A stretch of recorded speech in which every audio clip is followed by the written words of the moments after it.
வணக்கம்.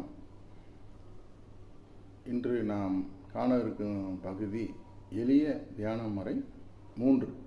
ஏற்கனவே நம்ம 2ல் என்ன பார்த்தோம்னா, முதுகெலும்பு கீழிருந்து மேல் நோக்கி கவனம் எப்படி கொண்டு போகிறதுன்னு பார்த்தோம். இந்த பகுதியில் நம்ம ஏன் முதுகெலும்பின் வால் பகுதியில் இருந்து மூளையின் அருகில் தொடர்பு கொள்ளும், மேல் நோக்கி தொடர்பு கொள்ளும் பகுதி முதுகுலம் அப்படின்னு தமிழில் சொல்கிறோம். ஆங்கிலத்தில் மெடுலா அப்படின்னு சொல்லலாம். இந்த பகுதியை கீழ் இருந்து நாம் மேல் நோக்கி இந்த மெடுலா வரைக்கும், முதுகுலம் வரைக்கும் கொண்டு இணைக்கணும்.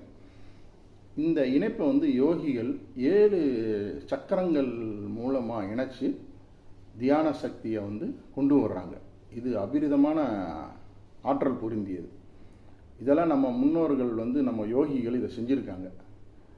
இதுக்கு அவங்க தான் நமக்கு வழிகாட்டியாக இருக்காங்க. அதனால் நம்ம இதை 100% உறுதியாக நம்பலாம், இந்த தியானத்தின் சக்தியை. இந்த தியான சக்திக்கு இந்த 7 சக்கரம் என்னன்னா, மூலாதார சக்கரம், அதுக்கடுத்து சுவாதிஷ்டன சக்கரம், அப்புறம் மணிப்பூரம் சக்கரம், அநாகதம் சக்கரம், விசுத்தி சக்கரம், ஆக்ஞா சக்கரம், சகஸ்ராம் சக்கரம் அப்படின்னு சொல்கிறாங்க. இந்த 7 சக்கரங்களையும் நாம் தியானத்தில் பயன்படுத்தலாம். இது எப்படி, இதோட அமைவிடம் என்னன்னு பார்த்தீங்கன்னா, மூலாதார சக்கரம் ஆசன வாய்க்கும் பிறப்புறுப்புக்கும் பின்னால் இருக்குது. அதே மாதிரி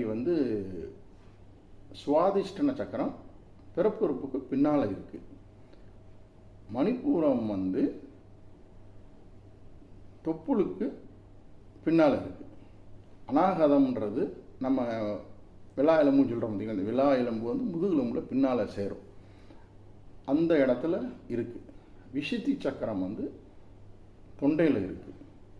ஆக்ஞா சக்கரம் புருவ மத்தியில் இருக்குது. இந்த 7வது பார்த்திங்கன்னா சகஸ்ரம் சக்கரம் உச்சந்தலையில் இருக்குது. இப்போ இந்த 7 சக்கரத்தையும் நீங்கள் கண்ணை மூடிக்கிட்டு தியானம் பண்ணணும்.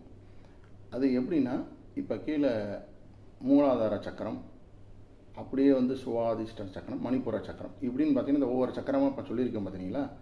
இந்த சக்கரத்தை அப்படியே நீங்கள் கண்களை மூடி தியானம் செய்யணும். அதாவது சகஸ்ரம் சக்கரம் வரைக்கும், அதாவது உச்சந்தலை வரைக்கும் நீங்கள் அந்த கவனத்தை கீழிருந்து மேல் நோக்கி கொண்டு வரணும். இந்த மாதிரி நீங்கள் கண்ணை மூடி தியானத்தின் வழியாக நீங்கள் இந்த நினைவை வச்சு ஒவ்வொரு சக்கரமாக கொண்டு வரும்போது தியான ஆற்றல் உங்களுக்கு அபரிதமாக கிடைக்கிறது.